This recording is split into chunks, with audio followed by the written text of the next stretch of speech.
പടവലങ്ങ വെച്ചിട്ട് ഇങ്ങനെ ഒരു കറി നിങ്ങൾ ഉണ്ടാക്കി നോക്കിയിട്ടുണ്ടോ? നല്ല രുചിയാണ് ഈ കറി. അധികം ഇൻഗ്രീഡിയൻസ് ഒന്നും ആവശ്യമില്ല, പെട്ടെന്ന് നമുക്ക് ഉണ്ടാക്കിയെടുക്കാം. പടവലങ്ങ ഇഷ്ടമില്ലാത്തവർക്ക് പോലും ഇങ്ങനെ ഒരു കറി കിട്ടിയാൽ ചോറുണ്ണാൻ വേറെ ഒരു കറിയും വേണ്ട. അപ്പോൾ ഇതെങ്ങനെയാണ് ഉണ്ടാക്കിയിരിക്കുന്നതെന്ന് കാണാം. ഈ കറി ഉണ്ടാക്കുന്നതിനായിട്ട് നല്ല അടി കട്ടിയുള്ളൊരു പാത്രം എടുക്കാം. ഞാൻ ഇതുപോലെ അടി കട്ടിയുള്ളൊരു ചീഞ്ചട്ടിയാണ് എടുത്തിട്ടുള്ളത്. ഇനി ഒരു വളരെ ചെറിയൊരു പടവലങ്ങയാണ് ഞാൻ എടുത്തിട്ടുള്ളത്. അതിൻ്റെ തൊലിയെല്ലാം കളഞ്ഞ് കഴുകി വൃത്തിയാക്കി ഈ രീതിയിൽ ചെറിയ കഷ്ണങ്ങളായിട്ടാണ് മുറിച്ചെടുത്തിട്ടുള്ളത്. ഇനി ഈ പടവലങ്ങയിൽ ധാരാളം വെള്ളമുണ്ട്, അതുകൊണ്ട് ഒരു 2 ടേബിൾ സ്പൂൺ വെള്ളം മാത്രം ഞാൻ ഒഴിച്ചു കൊടുക്കുന്നുള്ളൂ. എന്നിട്ട് നമുക്ക് മൂടി വെച്ച് ആദ്യം ഹൈ ഫ്ലെയിമിൽ വെക്കാം. എന്നിട്ട് ഇത് നിറയെ ആവി വന്ന് കഴിയുമ്പം തീ കുറച്ച് ലോ ഫ്ലെയിമിൽ വെച്ചിട്ട് വേവിച്ചെടുക്കാം. ഒരു 5 മിനിറ്റ് കൊണ്ട് തന്നെ പടവലങ്ങ നന്നായിട്ട് വെന്ത് വരും. പടവലങ്ങ വെന്ത് വരുമ്പോഴത്തേക്കും ഇതുപോലെ ഒരു 2 പിടി തേങ്ങയും ഒരു പച്ചമുളകും ഒരു ചെറിയ കഷ്ണം ഇഞ്ചിയും ഈ രീതിയിലൊന്ന് അരച്ചെടുക്കണം. വല്ലാതെ അങ്ങോട്ട് അരഞ്ഞു പോവരുത്, ഇത്ര അരഞ്ഞാൽ മതി. പടവലങ്ങ നമ്മൾ വേവിക്കാൻ വെച്ചിട്ട് തുറന്ന് ഇടയ്ക്കിടയ്ക്കൊന്ന് ഇളക്കിയിട്ട് കൊടുക്കണം, അല്ലെങ്കിൽ അടി പിടിച്ചു പോകും.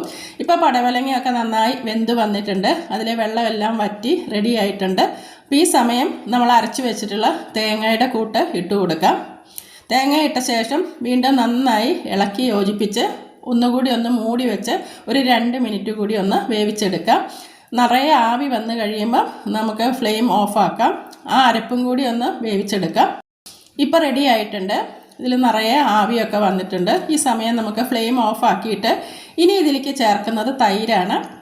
ഒത്തിരി പുളിയുള്ള തൈര് ചേർക്കരുത്. അധികം പുളിയില്ലാത്ത നല്ല കട്ട തൈര്, കട്ടയെല്ലാം ഉടച്ച ശേഷം ഒരു 1/2 കപ്പാണ് ഞാനിവിടെ ചേർക്കുന്നത്.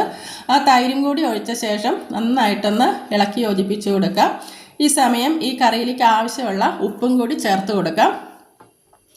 ഇപ്പോൾ ഈ കറി ഏകദേശം റെഡിയായി കഴിഞ്ഞു. ഈ രീതിയിൽ വേണം ഇരിക്കാനായിട്ട്, ഒന്നും ഇങ്ങനെ കുറുകിയിരിക്കണം. ഇനി ഇതിലേക്ക് നമുക്ക് ഉള്ളി താളിച്ചൊഴിക്കണം. അതിനായിട്ടൊരു ചീഞ്ചട്ടി വെച്ച് ചീഞ്ചട്ടി ചൂടാകുമ്പോൾ വെളിച്ചെണ്ണ ഒഴിച്ചു കൊടുക്കാം. എണ്ണ ചൂടാകുമ്പോൾ 1/2 ടീസ്പൂൺ കടുക്, വളരെ കുറച്ച് ഉലുവ. ഉലുവയുടെ ടേസ്റ്റ് ഇഷ്ടമില്ലാത്തവർ ഉലുവ ഇടണ്ട. ഇനി ഒരു വറ്റൽമുളക്, അതൊന്ന് പൊട്ടിച്ചിടാം. പിന്നെ ഒരു 5-6 ചുവന്നുള്ളി, ചെറിയ ഉള്ളി ഇതുപോലെ ഒന്ന് നീളത്തിൽ അരിഞ്ഞതും കുറച്ച് കറിവേപ്പിൻ്റെ ഇല കൂടി ഇട്ട് അത് നന്നായിട്ടൊന്ന് മൂപ്പിച്ചെടുക്കാം. ഉള്ളി നല്ലതുപോലെ മൂത്ത് കഴിയുമ്പോൾ അത് നമുക്ക് കറിയിലേക്ക് ഇട്ട് കൊടുക്കാം. എന്നിട്ട് വീണ്ടും നന്നായിട്ട് അതെല്ലാം കൂടി ഒന്ന് ഇളക്കി യോജിപ്പിച്ച് കൊടുക്കാം. ഇത്രയേ ഉള്ളൂ, നമ്മുടെ കറി റെഡിയായി. ഇത് ഉണ്ടാക്കിയ ഉടനെ കൂട്ടരുത്, ഒരു 10-15 മിനിറ്റൊക്കെ കഴിഞ്ഞിട്ട് കൂട്ടിയാൽ മതി. ചോറിൻ്റെ കൂടെ കൂട്ടാൻ പറ്റിയ നല്ല ഒരു കറിയാണ്. പടവലങ്ങ ഇഷ്ടമില്ലാത്തവർക്ക് പോലും ഈ ഒരു കറി തീർച്ചയായും ഇഷ്ടപ്പെടും. ചോറിന് വേറെ ഒരു കറിയുടെ ആവശ്യമില്ല. നിങ്ങൾക്ക് ഈ വീഡിയോ കണ്ടിട്ട് ഇഷ്ടപ്പെടുകയാണെങ്കിൽ ഒന്ന് ലൈക്ക് ചെയ്യാനും ഷെയർ ചെയ്യാനൊക്കെ ഒന്ന് ഓർക്കണേ.